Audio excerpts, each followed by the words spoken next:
ഇന്ന് നമ്മൾ ഫ്ലോറൻസിൻ്റെ കാഴ്ചകളിലേക്കാണ് പോകുന്നത്. അവിടെയായിട്ട് ഫ്ലോറൻസിൻ്റെ സെൻട്രൽ സ്റ്റേഷൻ കാണാം.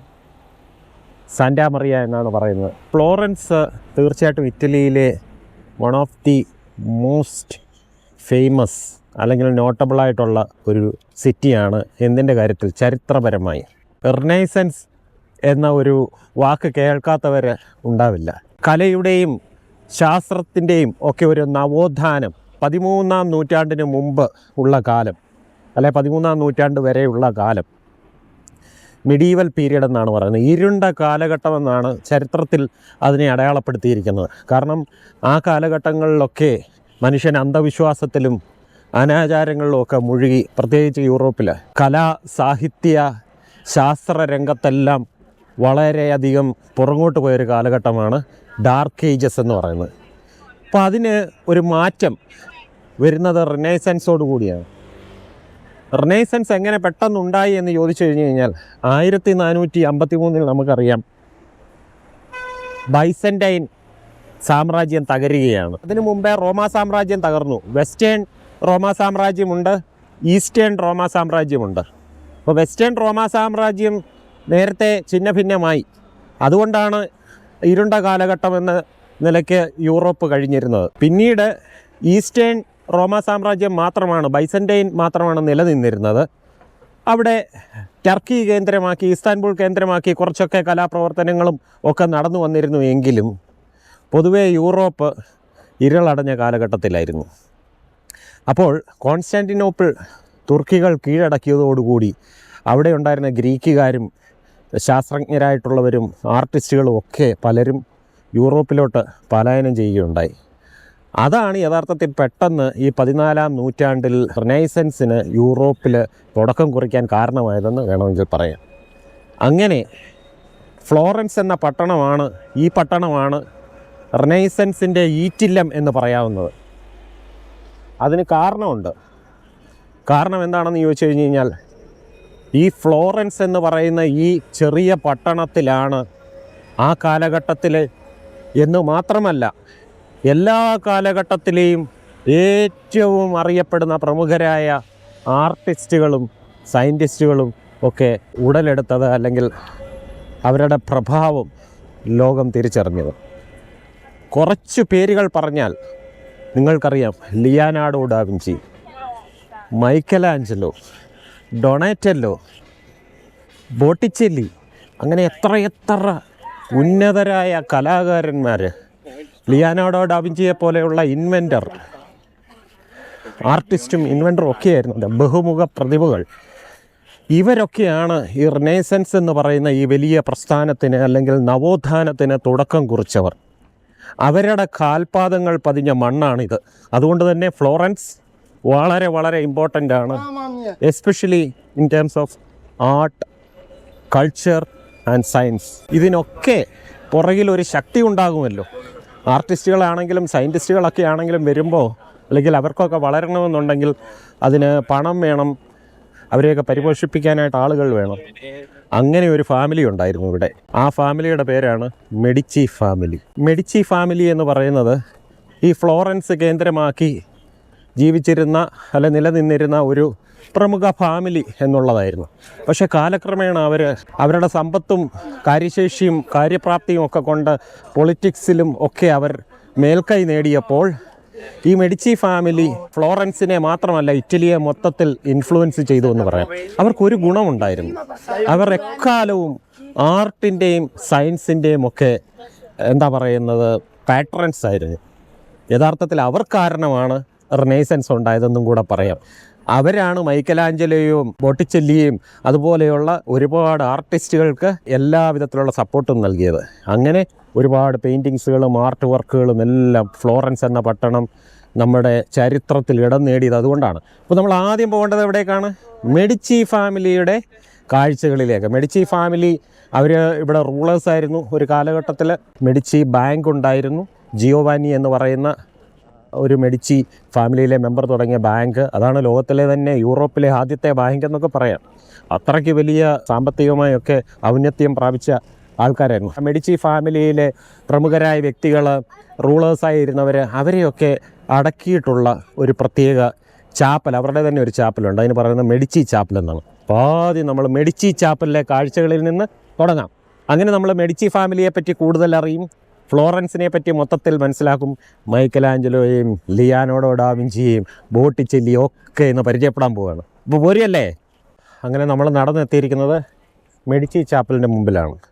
ഈ മെഡിച്ചി ചാപ്പൽ രൂപകൽപ്പന ചെയ്തത് തന്നെ പ്രസിദ്ധനായ മൈക്കലാഞ്ചലോയാണ്. മൈക്കലാഞ്ചലോ ആക്കിയത് മെഡിച്ചി ഫാമിലി, അവിടുത്തെ പ്രമുഖരായ വ്യക്തികളാണ്. മെഡിച്ചി ഫാമിലിയെ പറ്റി പറയുകയാണെങ്കിൽ കൊസിമോ ഡി മെഡിച്ചി എന്ന് പറയുന്ന ആളായിരുന്നു ആ മെഡിച്ചി ഫാമിലിക്ക് അടിസ്ഥാനമിട്ടത്, ഫൗണ്ടേഷൻ ഇട്ടയാളെന്ന് പറയാവുന്നു. പിന്നെ ലോറൻസോ ഡി മെഡിച്ചി, പിന്നെ പോപ്പുമാരായ പ്രമുഖ വ്യക്തികളൊക്കെ ഉണ്ട്. പോപ്പ് ലിയോ, പത്താമൻ, ക്ലമൻറ്റ്. അങ്ങനെ ഈ ഫാമിലി അത്രയ്ക്ക് വളരെ പവർഫുള്ളും വളരെ പ്രശസ്തി ആർജിച്ചതുമായിരുന്നു. അപ്പം മൈക്കലാഞ്ചലോ രൂപം കൊടുത്ത ഈ മെഡിച്ചി ചാപ്പലിലേക്കാണ് നമ്മൾ കയറുന്നത്. പറഞ്ഞതുപോലെ ഇതിനുള്ളിൽ നമുക്ക് കാണാനുള്ളത് ഈ മെഡിച്ചി ഫാമിലിയിലെ പ്രൊമിനൻ്റായ ആൾക്കാരൊക്കെ മരണപ്പെട്ടപ്പോൾ അവരുടെ അവശേഷിപ്പുകളൊക്കെയാണ് ഇവിടെ കാണാനുള്ളത്. നമ്മൾ ഓൾറെഡി ടിക്കറ്റ് എടുത്തിട്ടുണ്ട്. അപ്പം ഈ മെഡിച്ചി ചാപ്പലിൻ്റെ ഉള്ളിലേക്ക് കയറി അവിടുത്തെ കാഴ്ചകളൊക്കെ കാണാം. ഈ ഭാഗങ്ങളിലൊക്കെ എത്തുമ്പോഴേക്ക് ചെറിയ മണിനാദമൊക്കെ കേൾക്കാം. വരൂ. ഇവിടെ നമ്മൾ ഓൺലൈനിൽ പർച്ചേസ് ചെയ്ത ടിക്കറ്റ് ഉണ്ട്. 8:15 മോർണിംഗ് ടു 8:30 ആണ് ടൈം. അപ്പോൾ തന്നെ ഇവിടെ ചെറിയ നിലയ്ക്ക് ക്യൂ രൂപപ്പെട്ട് തുടങ്ങിയിട്ടുണ്ട്.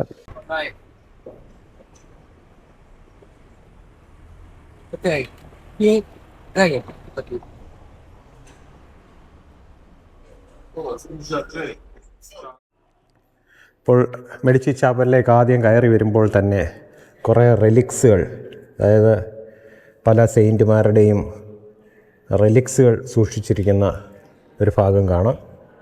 സിൽവറിൽ തീർത്ത കുറേ ഭരണികളിലായിട്ടാണ് ഈ റെലിക്സുകൾ സൂക്ഷിച്ചിട്ടുള്ളത്. ഇതാണ് മെഡിച്ചി ചാപ്പലിൻ്റെ ഉൾഭാഗം കയറി വരുന്ന ഭാഗം. ഇത് ഡിസൈൻ ചെയ്തത് മൈക്കലാഞ്ചലോയാണ്. ലിയോ പത്താമൻ എന്ന് പറയുന്ന പോപ്പ് ഓർഡർ ചെയ്തിട്ടാണ് ഇങ്ങനെയൊരു ചാപ്പൽ പണിയാനിടയായത്. ലിയോ പത്താമൻ എന്ന് പറയുന്നത് മെഡിച്ചി ഫാമിലിയിൽ തന്നെ ജീവിച്ചിരുന്ന, മെഡിച്ചി ഫാമിലിയുടെ ഭാഗമായിരുന്ന ഒരു വ്യക്തിയായിരുന്നു. അദ്ദേഹം പിന്നീട് പോപ്പായി സ്ഥാനാരോഹണം ചെയ്യുകയായിരുന്നു. ഇവിടെ മെഡിച്ചി ഫാമിലിയിലെ പലരുടെയും കല്ലറകൾ, ട്യൂമ്പുകൾ കാണാം. അപ്പോൾ ഇവിടെ അടുത്ത ഭാഗത്തേക്ക് വരുമ്പോഴും കുറേ റെലിക്സുകളാണ്. പല സെയിൻറ്റുമാരുടെയും റെലിക്സുകൾ കളക്ട് ചെയ്ത് ഇവിടെ ശേഖരിച്ചിരിക്കുന്നു. മെഡിച്ചി ഫാമിലിയിൽ കൊസിമോ ഡി മെഡിച്ചി മുതൽ ലോറൻസോ ഡി മെഡിച്ചി ഒരുപാട് പ്രശസ്തരായ ഫാമിലി മെമ്പേഴ്സ് ഉണ്ടായിരുന്നു, റൂളേഴ്സ് ഉണ്ടായിരുന്നു. അതിലെ ഏറ്റവും അവസാനത്തെ വ്യക്തിയാണ് അന്ന മറിയ എന്ന് പറയുന്ന മെഡിച്ചി ഫാമിലിയിലെ അവസാനത്തെ പ്രൊമിനൻ്റ് ആയിട്ടുള്ള റൂളർ, അല്ലെങ്കിൽ മെഡിച്ചി ഫാമിലിയുടെ ഹെഡ് ആയിരുന്ന വ്യക്തിയാണ്. അവരുടെ ഒരു പൂർണ്ണകായ പ്രതിമ ഇവിടെ നമുക്ക് കാണാം. ഇവിടെ ഈ കൽപ്പടവുകൾ കയറി ചാപ്പലിൻ്റെ മുകൾ ഭാഗത്തേക്ക് നമുക്ക് പോവാം.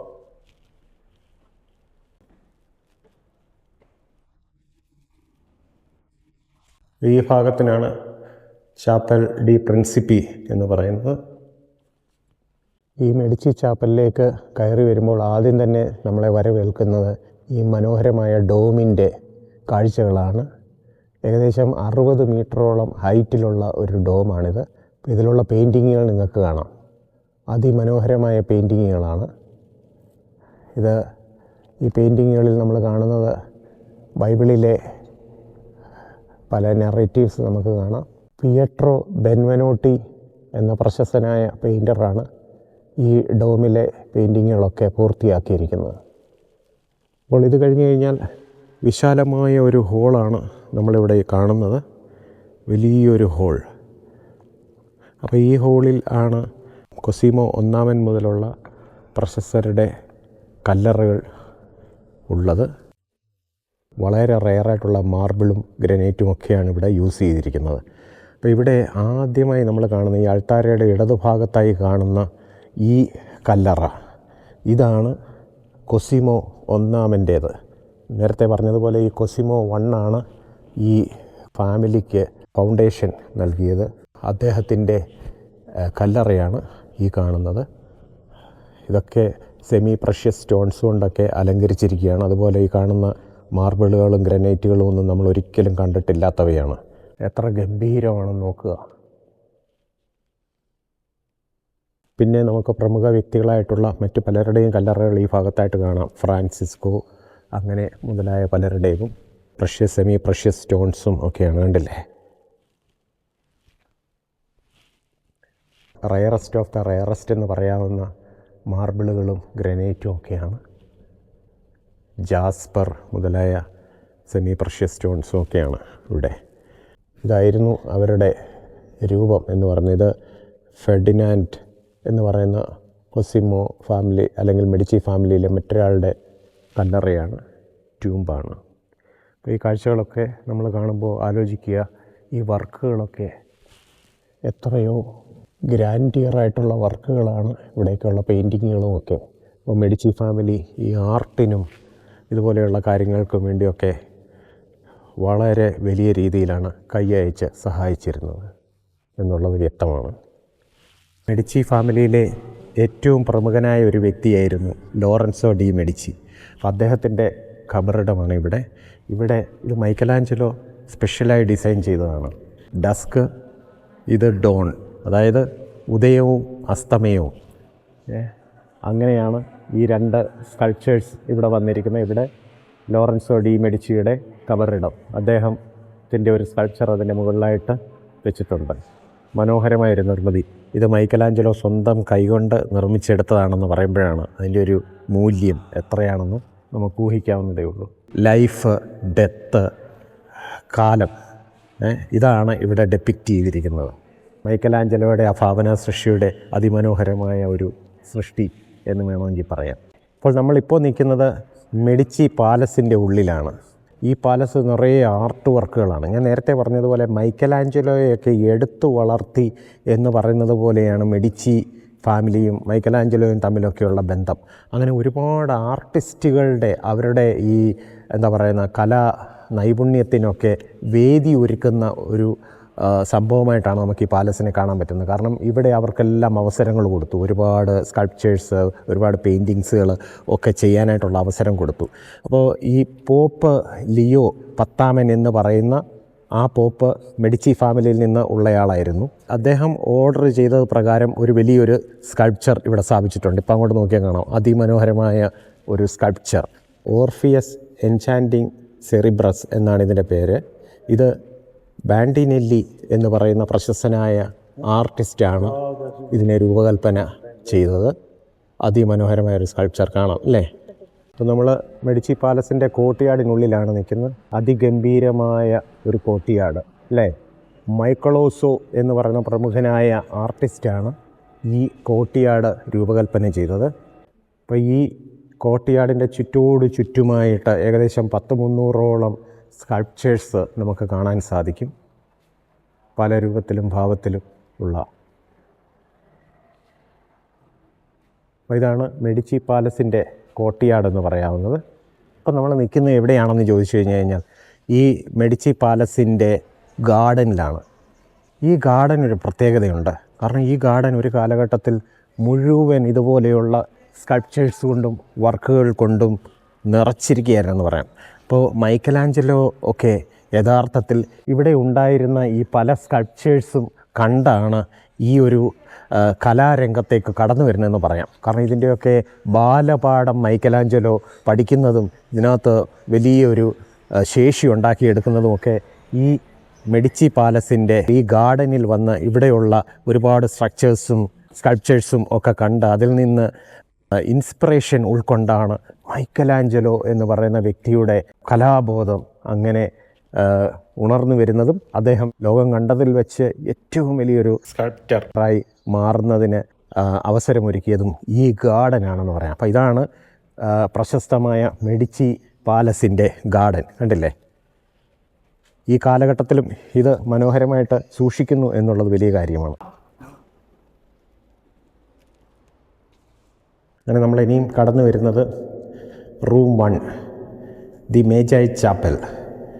1459 മുതൽ 1561 വരെയാണ് ഇതിൻ്റെ ഒരു കാലഘട്ടം എന്ന് പറയുന്നത്. Created on behest of Cosimo the elder. Cosimo ഒന്നാമൻ ഓർഡർ ചെയ്തതിനനുസരിച്ചിട്ട് ഉണ്ടാക്കിയതാണ് ഈ ചാപ്പൽ. മേജായ് എന്ന് പറഞ്ഞാൽ നമുക്കറിയാം, ബൈബിളിൽ യേശുക്രിസ്തു ജനിച്ചു വീണ സമയത്ത് യേശുവിനെ കാണാനായിട്ട് ജ്ഞാനികളായിട്ടുള്ളവർ, കിഴക്ക് നിന്നെത്തിയ വിദ്വാൻമാർ എന്ന് പറയുന്ന ആ ഒരു നറേഷനുണ്ട്. അതാണ് ഇവിടുത്തെ ഒരു തീം എന്ന് പറയുന്നത്. ഈ ചാപ്പലിലേക്ക് കടന്നു വരുമ്പോൾ തന്നെ ഇവിടെ അങ്ങനെ കുറച്ച് വിദ്വാൻമാർ അങ്ങനെ കുതിരപ്പുറത്തും ഒക്കെ ആയിട്ട് വരുന്നത് കാണാം. പക്ഷേ ഇതെല്ലാം മെഡിച്ചി ഫാമിലിയിലെ ഈ വ്യക്തികൾ ചെയ്തിരിക്കുന്നത് അവരുടെ ഫാമിലിയിലെ തന്നെ മെമ്പേഴ്സിനെയാണ്, അവരുടെ മുഖമാണ് ഇവിടെ കിഴക്ക് നിന്നെത്തിയ വിദ്വാൻമാരായിട്ട് ഇവിടെ വരച്ചു ചേർത്തിരിക്കുന്നത് എന്നുള്ളതാണ് ഒരു ഒന്നാമത്തെ സവിശേഷകരമായിട്ടുള്ള കാര്യം. അപ്പോൾ ഇത് മുഴുവൻ ഇതുപോലെയുള്ള പെയിൻറ്റിങ്ങുകൾ കൊണ്ട് നിറച്ചിരിക്കുകയാണെന്ന് പറയാം.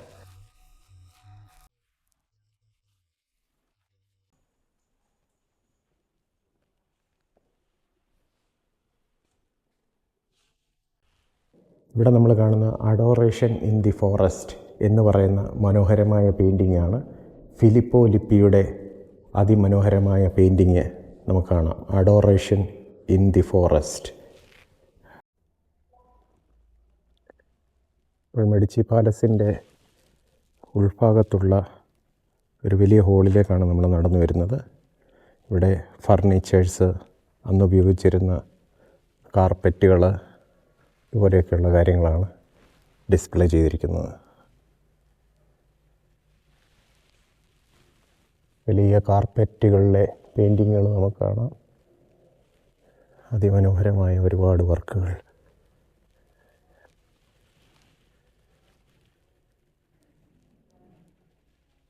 അന്ന് ഉപയോഗിച്ചിരുന്ന ഷാൻഡലിയേഴ്സ് കാണാം, റൂഫിലെ വർക്കുകൾ.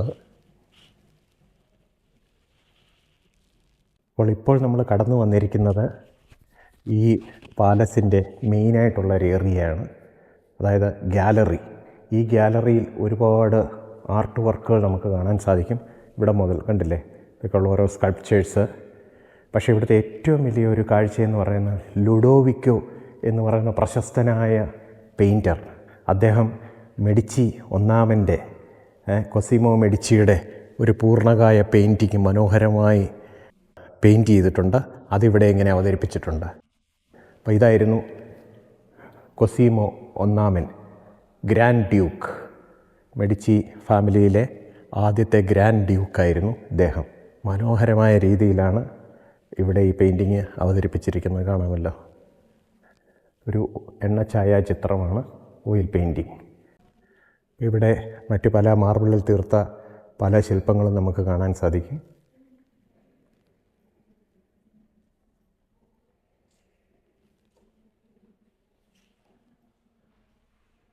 മനോഹരമായ ഒരു ഗാലറി. അങ്ങനെ നടന്ന് നമ്മൾ മറ്റൊരു റൂമിലെത്തിയിരിക്കുകയാണ്. 1494 ഫ്രഞ്ച് രാജാവായിരുന്ന ചാൾസ് എട്ടാമൻ മെഡിച്ചി പാലസ് വിസിറ്റ് ചെയ്തതായ ഒരു ചരിത്രമുണ്ട്. അപ്പോൾ അദ്ദേഹത്തിൻ്റെ പേരിലാണ് ഈ ഭാഗം അറിയപ്പെടുന്നത്. പിന്നീട് റിക്കാർഡോ ഫാമിലി ഈ പാലസ് വാങ്ങിയതിന് ശേഷം അവരുടെ പ്രൈവറ്റ് റൂമായിട്ടാണ് ഈ ഭാഗമൊക്കെ ഉപയോഗിച്ചിരുന്നത്. എല്ലാം കലാമൂല്യമുള്ള സൃഷ്ടികളാണ്. കാൽപ്പനികതയും കലയും ഇല്ലാത്ത ഒന്നും നമുക്കിവിടെ കാണാൻ സാധിക്കില്ല എന്നുള്ളതാണ് ഈ മെഡിച്ചി ചാപ്പലിൽ, മെഡിച്ചി പാലസിൽ ഉണ്ടല്ലേ. ഇവിടെ എല്ലാം വലിയ കാർപ്പറ്റുകളിലുള്ള വർക്കുകളാണ് നമുക്ക് കാണാൻ സാധിക്കുന്നത്. ഇതൊരു കിടക്കറയാണ്. അവിടെ നമുക്കൊരു ബെഡ് കാണാം. അത് ആ പഴയ വിരിപ്പുകളും എല്ലാം അതുപോലെ ഇപ്പോഴും സൂക്ഷിച്ചിട്ടുണ്ടെന്നുള്ളതാണ് ഉണ്ടല്ലേ. ഇവിടെ നമുക്ക് ഒരു സ്കൾപ്ചർ കാണാം, ഓർഫിയസ് സിംഗിങ് എന്നാണ് ഈ സ്കൾപ്ചറിൻ്റെ പേര്. ആൻഡ്രിയോട്ടി എന്ന് പറയുന്ന പ്രശസ്തനായ കലാകാരൻ്റെ ഒരു സൃഷ്ടിയാണിത്. അപ്പോൾ ഇവിടെ 15th സെഞ്ച്വറിയിലെ കുറേ മാനുസ്ക്രിപ്റ്റ്സുകൾ നമുക്ക് കാണാൻ സാധിക്കും, ഗ്ലാസ് ഇട്ട് സൂക്ഷിച്ചിരിക്കുകയാണ്. ഒരു പക്ഷേ ഏറ്റവും പ്രസിദ്ധമായ പെയിൻറ്റിങ്, ഇതിനുള്ളിലെ പെയിൻറ്റിങ് ഫിലിപ്പോ ലിപ്പിയുടെ മഡോണ വിത്ത് ചൈൽഡ് എന്നുള്ള ഈ ഒരു പെയിൻറ്റിങ്ങാണ്. വളരെ പ്രശസ്തമായൊരു വർക്കാണ് ഉണ്ടല്ലേ. അതിൻ്റെ ഭാവവും രൂപവും എല്ലാം സവിശേഷകരമായൊരു പെയിൻറ്റിങ് തന്നെയാണ്.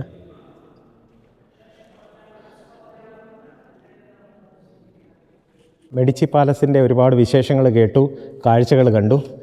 ഇവിടെ ഇങ്ങനെ ആ മെഡിച്ചി ഗാർഡനിൽ കൂടെ നമ്മൾ പുറത്തേക്ക് പോവുകയാണ്. ഇനിയും പോകുന്നത് സാൻ ലോറൻസോ ചർച്ചിലേക്കാണ്. അതും സവിശേഷകരമായ ഒരുപാട് കാഴ്ചകളുള്ള ഒരു ചർച്ചാണ്. നമുക്കിവിടുന്ന് നടന്ന് ഒരു 5 മിനിറ്റ് നടക്കാനുള്ള ദൂരമേ ഉള്ളൂ സാൻ ലോറൻസോ ചർച്ചിലേക്ക്. നമുക്ക് സാൻ ലോറൻസോ ചർച്ചിലേക്ക് പോകാം.